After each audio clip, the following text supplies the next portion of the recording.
नमस्कार साथियों, मैं उमेश कुमार विजय बिश्नोई श्री गंगानगर के यूट्यूब चैनल में आपका एक बार फिर हार्दिक स्वागत अभिनंदन करता हूं। दोस्तों, पीछे थोड़ी सी क्लासें डिस्टर्ब हो गई थी अपनी, तो अब निरंतर क्लासें अपनी पिछली क्लास में अपन ने देखा भी अपन रामदेव जी को बस 2-3 टॉपिक अपने रहे हैं कंप्लीट कर देंगे। एक लोक देवता अपना कंप्लीट हो जाएगा। पंचपीरों पे अपने वार्तालाप कर रहे थे और अपना जो टॉपिक चल रहा था वो चल रहा था रामदेव जी। और रामदेव जी में अपन जो चीज़ें कर रहे थे वो चीज़ें थी तथ्य के रूप में, यानी तथ्यात्मक चीज़ें आती हैं। जो किस प्रकार से आती हैं अपन तथ्य में कर रहे थे, वो महत्वपूर्ण व्यक्तित्व, वो महत्वपूर्ण नाम जो रामदेव जी से जुड़े हुए हैं उन सभी को अपन निरंतर करेंगे। अब अपन ने पीछे ये छोड़ा था नेजा या नेजा। नेजा शब्द है, एक ध्वज को कहा गया है दोस्तों। नेजा शब्द एक ध्वज को कहा गया है, जैसा कि अपन ने पिछले वीडियो में जिक्र किया है। क्या है ये? 5 रंगों की विजय पताका या ध्वज, विजय पताका या ध्वज, जिसको रामदेव जी के देवरे या मंदिरों में फहराया जाता है।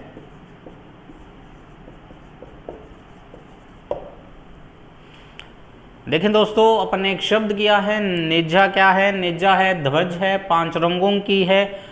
तो प्रश्न अपने इनमें से 2 प्रकार से निकलेंगे। नेजा निम्न में से किस लोक देवता से संबंधित एक ध्वज है या पताका है, या ये कह सकते हैं नेजा क्या है। सीधा सीधा प्रश्न आ सकता है अपन को, नेजा क्या है? तो नेजा क्या है? 5 रंगों की ऐसी पताका है जो किसके मंदिरों या देवरे पर फहराई जाती है?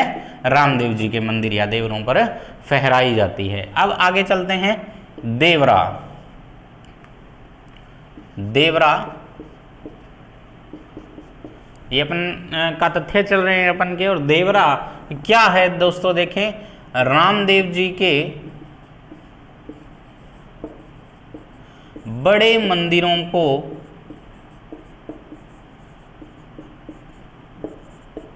देवरा कहते हैं। बड़े मंदिरों को क्या कहते हैं? देवरा कहते हैं। इसी देवरा में एक नाम निकलता है दोस्तों, थान या चबूतरा या चौकी। ये शब्द है, एक ही शब्द के नाम है ये दोस्तों। और लगभग अपन 99% इस शब्द का प्रयोग करते हैं घर में भी। थान, निम्न में से किस वृक्ष के नीचे किस लोक देवता का थान बना हुआ है? थान शब्द कहाँ प्रयुक्त होगा? 2 शब्द मैंने आपको दे रखे हैं। 2 शब्द हैं दोस्तों, देखें। एक तो है देवरा। देवरा मीन्स बड़ा मंदिर, जिसमें सभी प्रकार के लोक देवताओं की मूर्तियां रखी जा सकती हैं, या वह संबंधित लोक देवता के जन्म स्थान से संबंधित है। वहाँ बड़ा मंदिर बनाया गया है एक, जिसमें दुनिया भर के लोग आते हैं। और थान का शब्द यहाँ किससे है? जो गाँव में घरों में बनाया गया मंदिर, छोटा मंदिर। देखें दोस्तों, अपन ने किया है चबूतरा, थान या चौकी। गांव में घरों में बनाया गया एक छोटा मंदिर, जिसे अपन ना थान कहेंगे। ये लोक देवता से जुड़े हुए तथ्य चल रहे हैं। अपन ने नेजा किया। उसके बाद देवरा है। देवरा रामदेव जी के बड़े मंदिर कहलाते हैं। तो रामदेव जी का देवरा कहाँ है? यानी राम देवरा, ये सबसे बड़ा मंदिर है रामदेवरा। और कहाँ, किसे कहते हैं ये? रूणीचा, रूणीचा को कहते हैं। इसी प्रकार थान है। कई गांवों में, जैसे आप मारवाड़ में निकल जाएंगे तो मारवाड़ में देवरा ही कहते हैं इनको। छोटे छोटे मंदिर हैं वहाँ बने हुए हैं, उनको देवरा ही कहा जाता है। तो देखें, ये हैं रामदेव जी से जुड़े हुए तथ्य जो अपन लगातार निरंतर किया है इनको अपन ने। अब देखते हैं जो रामदेव जी से जुड़े हुए व्यक्तित्व हैं और रामदेव जी के बारे में जो व्यक्तियों ने प्रशंसा की है या अन्य मंदिर रामदेव जी के कहाँ बने हुए हैं, उन पे अपन चर्चा करते हैं।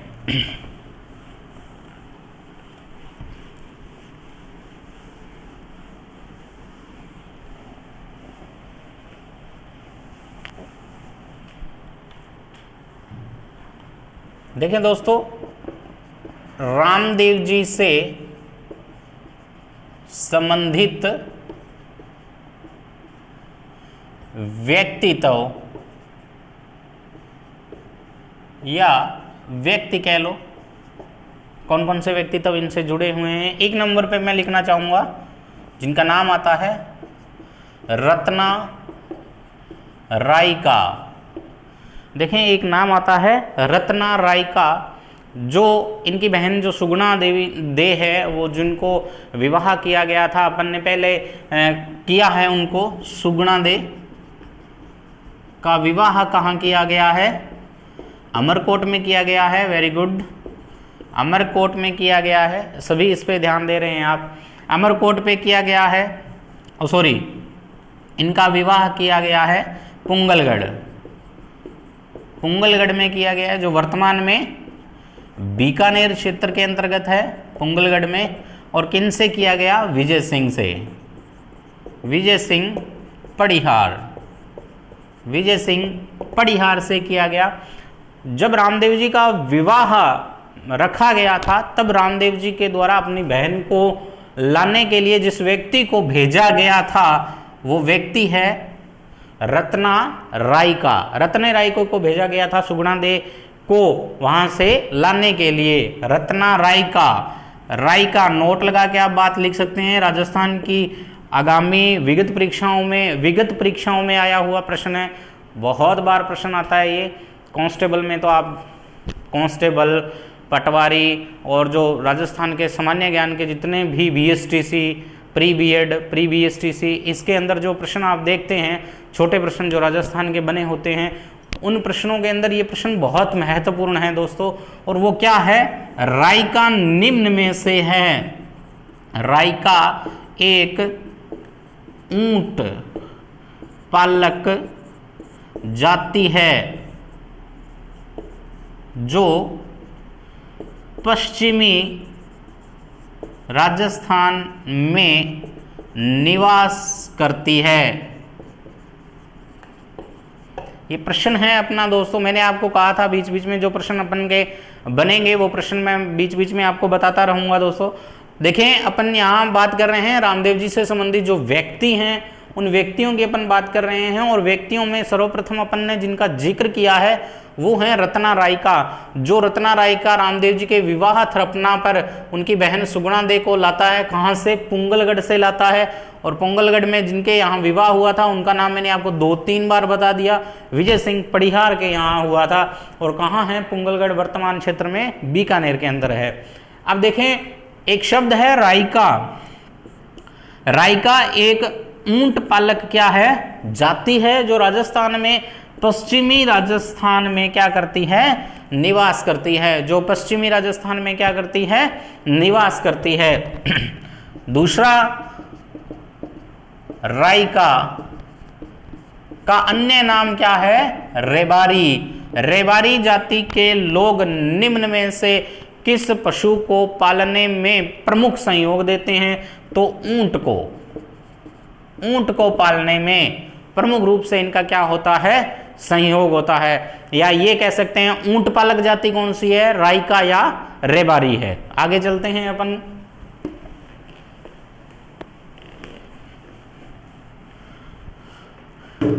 दो नंबर पे संबंधित रखते हैं अपन डालीबाई। देखें, डालीबाई धर्म बहन माना। किसने? रामदेव जी के द्वारा धर्म बहन माना गया। क्या प्रयोजन किया गया? छूत के विरुद्ध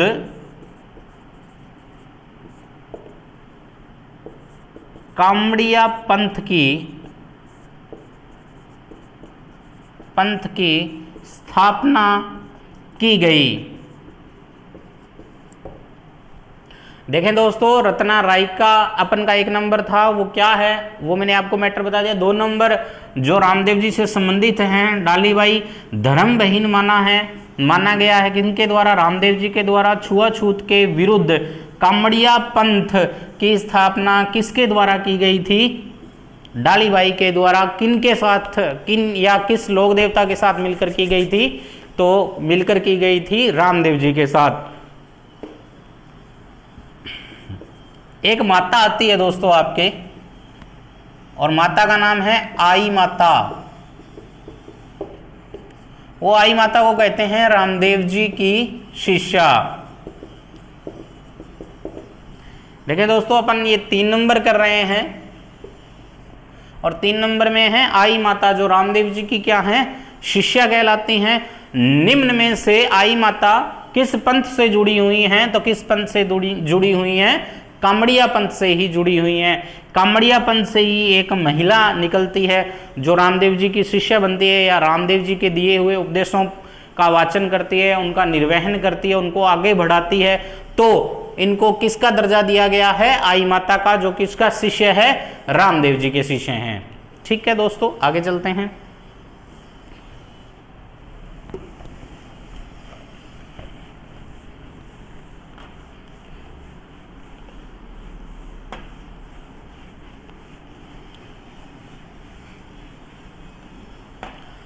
अब देखें दोस्तों, रामदेव जी के प्रमुख मंदिर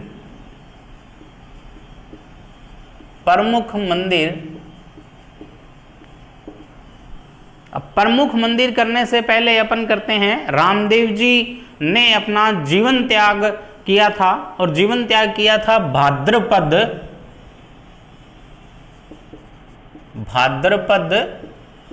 शुक्ल एकादशी। भाद्रपद शुक्ल एकादशी, इसी एकादशी को क्या कहेंगे, ग्यारस। इसी एकादशी को क्या कहते हैं, ग्यारस। यानी भाद्रपद शुक्ल एकादशी ग्यारस को रुणीचा के राम सरोवर पाल के निकट जीवित समाधि ले ली गई। देखें, रामदेव जी के द्वारा भाद्रपद शुक्ल एकादशी या ग्यारस को रुणीचा में राम सरोवर पाल के निकट जीवित समाधि ले ली गई, जहां प्रतिवर्ष भाद्रपद शुक्ल द्वितीया से भाद्रपद शुक्ल एकादशी तक एक विशाल मेला भरता है।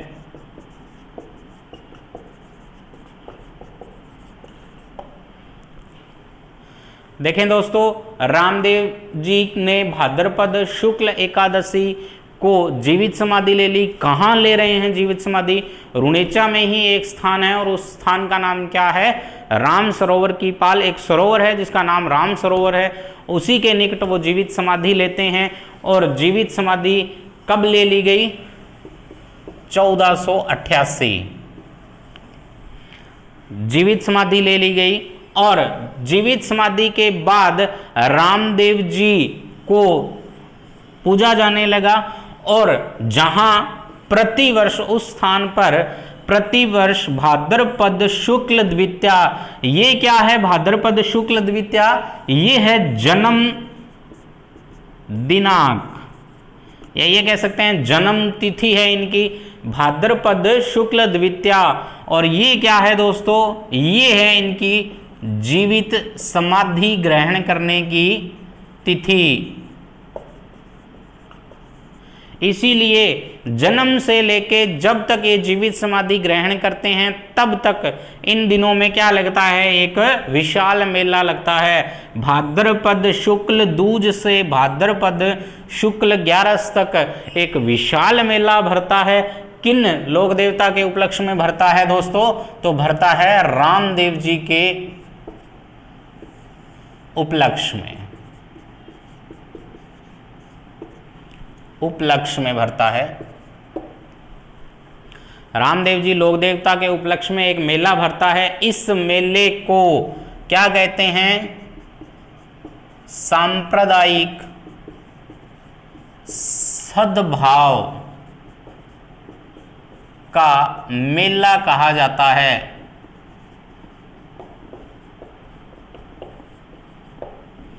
देखें, सांप्रदायिक सद्भाव का मेला किसे कहते हैं? सांप्रदायिक सद्भाव का मेला किसे कहते हैं? रामदेव जी के मेले को सांप्रदायिक सद्भाव का मेला कहते हैं। दोस्तों अपनी नोटबुक में 2 प्रश्न नोट कीजिए। कौन सा जिला सांप्रदायिक सद्भाव का जिला कहलाता है? कौन सा जिला, राजस्थान का ऐसा कौन सा जिला है जो सांप्रदायिक सद्भाव का क्या कहलाता है? जिला कहलाता है। आपके लिए 2 प्रश्न हैं और दूसरा प्रश्न है आपके लिए, सांप्रदायिक सद्भाव की देवी कौन सी कहलाती है? दोस्तों देवी, 2 प्रश्न हैं, दोनों में रिपीट कर देता हूं। राजस्थान का ऐसा जिला जो सांप्रदायिक सद्भाव का जिला कहलाता है, और दूसरा प्रश्न आपका है, राजस्थान की ऐसी कौन सी लोक देवी है जो सांप्रदायिक सद्भाव की क्या कहलाती है? लोक देवी कहलाती है। देखें दोस्तों, भाद्रपद शुक्ल द्वितीया को जन्म होता है। भाद्रपद शुक्ल एकादशी 11 कहा जाता है। उस दिन रामदेव जी ने रुणेचा में ही राम सरोवर पाल के निकट एक जीवित समाधि ले ली गई, और जहां प्रतिवर्ष भाद्रपद शुक्ल द्वितीया यानी उनकी जन्म तिथि से भाद्रपद शुक्ल एकादशी यानी उनकी जीवित समाधि ग्रहण करने तक एक विशाल मेला भरता है, जिसे क्या कहते हैं? सांप्रदायिक सद्भाव का मेला कहते हैं। जिसे क्या कहते हैं? सांप्रदायिक सद्भाव का मेला कहा जाता है। आगे चलते हैं।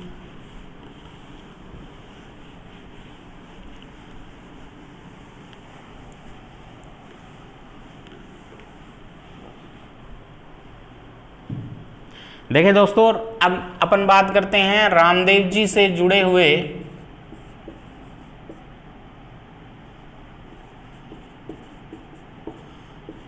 प्रमुख मंदिरों की। तो प्रमुख में सबसे प्रमुख मंदिर आता है 1 नंबर का रामदेवरा या रुणीचा में, जहां इनका क्या है? प्रमुख मंदिर है, प्रमुख मंदिर। दूसरा है, वर्तमान में अभी बना है वो मंदिर, वो रुणेचा से भी सबसे बड़ा मंदिर है, यानी रामदेव जी का सबसे बड़ा मंदिर बनने जा रहा है, मंदिर बन गया है पीछे। और वो मंदिर कहाँ है? उड़ू काश्मीर। उड़ू काश्मीर में वो मंदिर बना है, रामदेव जी का सबसे बड़ा मंदिर है ये। और उड़ू काश्मीर कहाँ है दोस्तों? शिव तहसील बाड़मेर के अंदर। और आप कतई संकोच ना करें ये लिखने में, रामदेव जी का सबसे क्या है? ये बड़ा मंदिर है, बड़ा मंदिर रामदेव जी का क्या है? सबसे बड़ा मंदिर है। 3 नंबर मसूरिया पहाड़ी जोधपुर। मसूरिया पहाड़ी जोधपुर पर ये क्या बना हुआ है? यहाँ रामदेव जी का मंदिर बना हुआ है। याद रखना दोस्तों, यही इनके गुरु कौन है? इनके गुरु कौन है? बालीनाथ का प्रसिद्ध मंदिर बना हुआ है। मसूरिया में क्या बना हुआ है, इनका प्रसिद्ध मंदिर बना हुआ है। 4 नंबर, नोट लगा के भी आप लिख सकते हैं। 4 नंबर लिखें, गुजरात में बने रामदेव जी के मंदिर को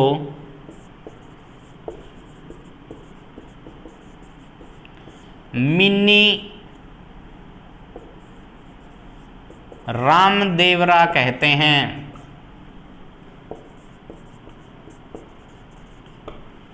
मिनी रामदेवरा कहते हैं। देखिए दोस्तों, रामदेव जी से जुड़े हुए अपन प्रमुख मंदिर कर रहे थे और मंदिरों के अंदर रामदेवरा रुणीचा प्रमुख मंदिर है इनका। उड़ू कश्मीर शिव तहसील में बना है, अभी वर्तमान में निर्मित किया गया मंदिर है। सबसे बड़ा मंदिर है ये रामदेव जी का बनने जा रहा है। मसूरिया की पहाड़ी जोधपुर में मंदिर बना हुआ है इनका। अजमेर में भी इनके मंदिर बने हुए हैं, अजमेर में भी इनके मंदिर बने हुए हैं। बहुत सारी जगहों पे मंदिर बने हुए हैं जो बड़े मंदिरों में शामिल हैं। यहाँ देखें मसूरिया क्यों विशेष है, जो किस प्रकार ने अपन ने लिखा है क्यों विशेष है मसूरिया। यहाँ क्या है, इनके गुरु बालीनाथ का भी क्या है, प्रमुख मंदिर है, इसीलिए अपन ने यहाँ लिखा है। नोट लगा के लिखा है मैंने। गुजरात रामदेव जी के प्रमुख मंदिर जो है वो क्या कहलाते हैं, मिनी रामदेवरा कहलाते हैं। तो रामदेवरा कौन सा कहलाता है, रामदेवरा या रुणेचे का मंदिर कहलाता है। बात आती है मिनी रामदेवरा, तो मिनी रामदेवरा गुजरात में कहते हैं दोस्तों, ठीक है।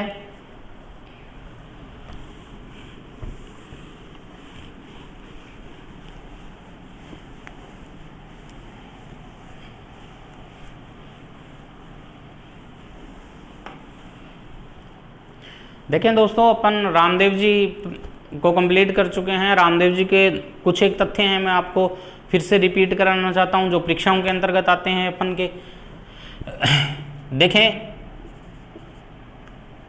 24 वाणियों के रचयिता कौन सा लोक देवता कहलाता है, रामदेव जी।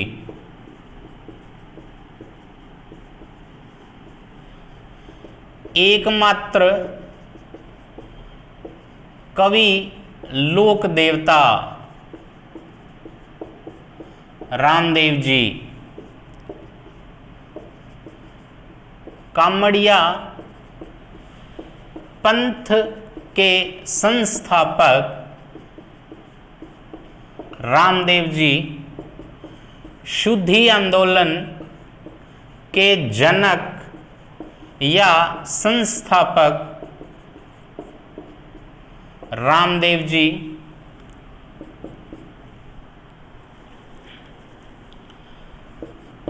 तेरह ताली नृत्य के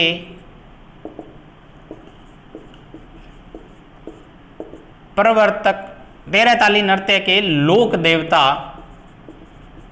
कौन कहलाते हैं, रामदेव जी। मूर्ति पूजा का विशेष रूप से खंडन करने वाले लोक देवता रामदेव जी।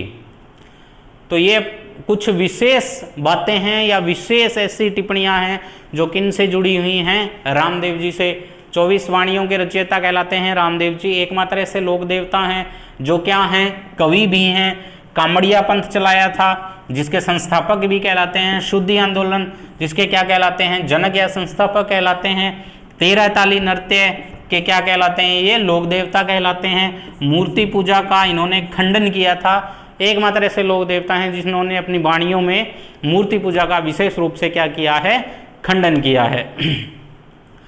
अब बात करते हैं रामदेव जी पर। अपन जैसे ही 5 पीरों को खत्म करेंगे, जैसे ही अपन नए टॉपिक पे आएंगे, उससे पहले लोक देवताओं के लिए 100 प्रश्न आपके लिए मैं लेकर आऊँगा जो इनसे जुड़े हुए होंगे। उस दिन केवल अपन प्रश्न का ही जिक्र करेंगे और आगे अपन के जो लोक देवता हैं, जो लोक देवता अपन चला रहे हैं, वो अगली क्लास में उनका अध्ययन अपन करेंगे। और अगली क्लास में जिस लोक देवता का अपन अध्ययन करने जा रहे हैं वो लोक देवता कौन सा है, वो लोक देवता है गोगा जी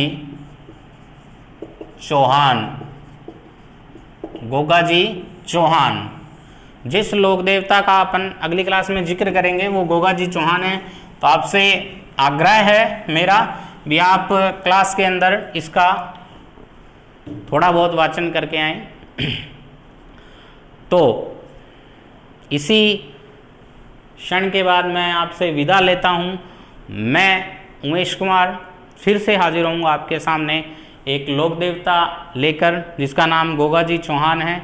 तो आप सबसे ज़्यादा शेयर, लाइक, कमेंट्स करते रहें श्री विजय बिश्नोई श्री गंगानगर के यूट्यूब चैनल्स को, और आपका सहयोग यूं ही बना रहे।